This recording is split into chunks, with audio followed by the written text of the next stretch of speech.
Real Madrid में चल रही है काफ़ी सारी प्रॉब्लम्स, और उन प्रॉब्लम्स के कुछ एक्यूरेट सॉल्यूशन हम इस वीडियो में फाइंड आउट करने वाले हैं। उसी के साथ साथ आप लोगों को बताने वाला हूं कि आपको as a Real Madrid supporter कौन कौन से प्रॉब्लम्स के बारे में पूरी जानकारी होनी चाहिए, वरना आप लोगों को समझ में नहीं आएगा कि real Madrid all of a sudden इतने सारे मैचेस क्यों हार रही है और उन लोगों को क्या करना पड़ेगा नेक्स्ट सीजन के अंदर अपने सारे वो लोग जो मैचेस इंपॉर्टेंट हार रहे हैं उनको जीत में बदलने के लिए। सबसे पहले मिडफील्ड के ऊपर बात करना चाहूंगा मैं। वेल्वर्डे, चुआमिनी और जूट बेलिंगहम जो तीन हमारे प्रोमिनेंट मिडफील्डर्स हैं वो अपना काम सही से करते हैं, बट वो कंप्लीट नहीं है रियल मैड्रिड को एक मैच जिताने के लिए।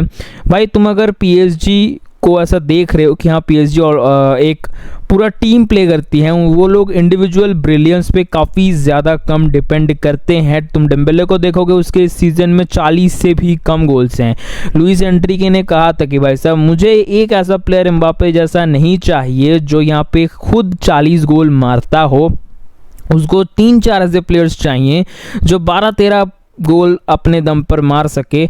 कोई एक्स्ट्रा ऑर्डिनरी परफॉर्मेंस उसको नहीं चाहिए, बट हाँ वो जैसे गाइड करेगा, जैसे प्लेयर्स को खिलवाएगा, जब सब ऑफ करेगा, जब सब इन करेगा, प्लेयर्स को उसके हिसाब से खेलना पड़ेगा, ना कि प्लेयर्स के हिसाब से टीम चलेगी। जो प्रॉब्लम अभी रियल मैड्रिड के अंदर चल रही है कि भाई साहब विनीशियस स्पॉटलाइट में आना चाहता है, एम्बापे स्पॉटलाइट छोड़ना नहीं चाहता है, और पेरेज ने डायरेक्टली बोल दिया है कि भाई साहब मेरा जो प्रोजेक्ट है उसका जो मेन फोकल पॉइंट है इट इज किलियन एम्बापे दोस्तों। और हो भी क्यों ना, वो एक बहुत बड़ा नाम है और एक पोटेंशियल राइवल बन सकता है greatest of all time players का, अगर वो ऐसे अपने आगे आने वाले दिनों के अंदर वर्ल्ड कप उठाता है, कॉन्जिक्यूटिव बैलन डॉर्स उठा पाता है, तो उसको टॉप 3, टॉप 4, टॉप 5 में गिना जा सकता है of players of all time. इसलिए उसको Real Madrid as a focal point, एक अपने क्लब का स्टार, सबसे बड़ा स्टार जो पहले क्रिस्टियानो रोनाल्डो हुआ करते थे रियल मैड्रिड के, तो भाई सिंपल सा उसको वो क्रिस्टियानो रोनाल्डो की जगह अब एम्बापे, रियल मैड्रिड एम्बापे को देना चाहती है। या तो वे देखो विनीशियस रहेगा, और अगर विनीशियस छोड़ के जाता है तो भाई साहब क्लियरली रियल मैड्रिड विनीशियस को बेच देगी, क्योंकि देखो विनीशियस जैसा एक स्टार प्लेयर, उसका देखो नाम बहुत बड़ा है, जो उसका प्रेजेंट परफॉर्मेंस मैटर नहीं करता है। उसके नाम को अगर ट्रांसफ़र मार्केट पे लाया जाएगा, रियल मैड्रिड अगर सेल करने का दरवाज़ा खोलेगी तो बड़ी बड़ी टीम ज़रूर आएगी उसको लेने के लिए। और देखो विनीशियस को बेचकर काफ़ी बड़ा अमाउंट ऑफ मनी हमको मिलने वाला है, तो देखो हम उसको फ्री में तो जाने नहीं दे रहे हैं, इतना तो देखो समझ लो बिल्कुल। विनीशियस या तो रुकेगा या तो जाने के चांसेस उसके 60% है, रुकने के चांसेस 40% है, तो देखते हैं क्या होता है। रियल मैड्रिड की जो मेन प्रॉब्लम है वो डिफेंस और मिडफील्ड पे है।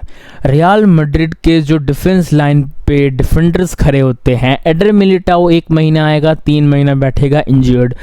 वैसे अब रूडिगर को 1 ईयर का एक्सटेंशन क्यों ऑफर किया गया है, I have no idea, but potentially Real Madrid is gonna sign a proper defender. Konate free है, उसको नो ब्रेनर है, उसको लाना चाहिए, बट पता नहीं लाएंगे या फिर नहीं, बट लाना एक नो ब्रेनर है। भाई तुम उसको लेके आ जाओ, चाहे तुमने ऑफर कर ही क्यों ना दिया है। रूडिगर 1 साल रुकेगा, बेंच पे रहेगा, तुम कोनाटे को खिला लो, तुम निको स्कॉटर बैक के लिए जा सकते हो, तुम ग्वार्डियोला के लिए वो जा रहे थे, ऐसा भी रूमर आ रहा था। बट देखो प्रोमिनेंट चीज़ क्या है, होने क्या वाला है, सबसे ज़्यादा पॉसिबिलिटी क्या है।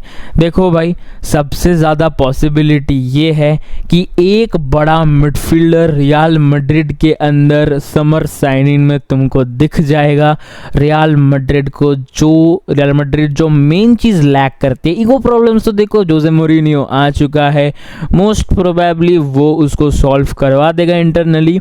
वो जो प्लेयर अच्छा नहीं खेलेगा उसको बैठा देगा, जो अच्छा खेलेगा उसको रख लेगा, ग्राउंड पर खिलाता रहेगा, अपने हिसाब से प्लेयर्स को गाइड करता रहेगा। रियल मैड्रिड भी जोसे मोरिनियो के साथ पहले ऐसा बोली थी कि पूरा कोऑपरेट करेगी, बट पेरेज अब इलेक्शन में ऐसा उसने बोल दिया है कि बस अब वो एंजो फर्नांडिस के लिए जाना चाहता है, जबकि उसको दूसरे प्लेयर्स चाहिए। जोसे मोरिनियो को तुम स्क्रीन पर देख पा रहे होगे, ये वो प्लेयर है जो जोसे मोरिनियो चाहता है, बट एंजो फर्नांडिस एक बड़ा नाम है, तो पेरेज उसको ठोकना चाहता है, जिससे वो अपने फैंस को दिखा सके कि भाई साहब वो एक बड़ा प्लेयर ला सकता है। क्योंकि भाई साहब रिकल्मे ने उसके ऊपर काफ़ी ज़्यादा बड़ा प्रेशर क्रिएट कर रखा है, तो उसको देखो अपने प्रॉमिस पर खरा उतरना पड़ेगा। अगर ऐसा नहीं होता है तो दिक्कतें पेरेज के लिए काफ़ी ज़्यादा बढ़ सकती है। तो इतना तो समझ लो भाई, रियल मैड्रिड में एक प्रोमिनेंट मिडफील्डर आने वाला है, या तो एक बड़ा नाम चुआमेनी जाएगा, कामाविंगा जाएगा, और यहाँ पे आ जाएगा क्या कहते हैं अपना एंजो फर्नांडिस लैंड करेगा टू रियल मैड्रिड। कामाविंगा के जाने के चांसेस देखो काफ़ी कम हैं, बट चुआमेनी के जाने के चांसेस काफ़ी ज़्यादा हैं। मोस्ट प्रोबेबली इस समर विंडो पे वो निकल जाएगा।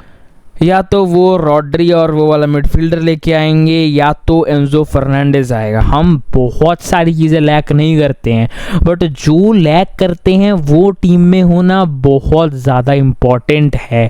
अब देखो, अगर एंजो फर्नांडिस रियल मैड्रिड पर लैंड कर जाता है तो क्या मिलेगा हम लोगों को? एक बेटर कंट्रोल मिलेगा रियल मैड्रिड को। रियल मैड्रिड ज़्यादा बॉल रख पाएगी। अगर एक टीम को डिफेंड करने में दिक्कतें आती है तो सिंपल सा इतना समझ लो कि उसको बॉल ज़्यादा रखनी पड़ेगी। अब अपने पास ज़्यादा बॉल रखेंगे तो डिफेंडिंग कम करनी पड़ेगी। सिंपल सीधी सी बात है, अपने वीकनेस को अपने स्ट्रेंथ के साथ कॉम्पेंसेट करना पड़ता है। हर टीम वल्नरेबल है भाई साहब, ऐसा कोई टीम नहीं है जो यहाँ पे बिल्कुल ही किसी भी तरीके से एक्सप्लॉइट ना हो सके। पीएसजी की भी वीकनेसेस हैं, बट वो इतनी मिनिमलिस्टिक हो चुकी हैं अभी कि उनको एक्सप्लॉइट करना बहुत हार्ड है। PSG is the current best team in world football clubs में, और सिंपल बात है ये, इसके ऊपर कोई डिबेट नहीं होगा, कुछ नहीं होगा। अब देखो, सिंपल सीधी सी बात है, रियल मैड्रिड को प्रोमिनेंट मिडफील्डर्स की ज़रूरत है, प्लस एक दो सेंटर बैक की भी ज़रूरत है, एक बैकअप राइट बैक की भी ज़रूरत है। तो ऑल एंड ऑल 5 से 6 साइनिंग्स की हमको ज़रूरत है। या तो तुम रॉड्री और मोरिनियो जो मिडफील्डर चाहता है वो लेके आ जाओ, या तो भाई तुम Enzo Fernandez Real Madrid here we go करवा दो। और उसी के साथ साथ एक प्रोमिनेंट मिडफील्डर के साथ साथ तुमको 2 सेंटर बैक चाहिए होंगे। कोनाटे फ्री में आ रहा है, और एक सेंटर बैक ग्वार्डियोला को तुम सिंपल सा साइन करवा लो।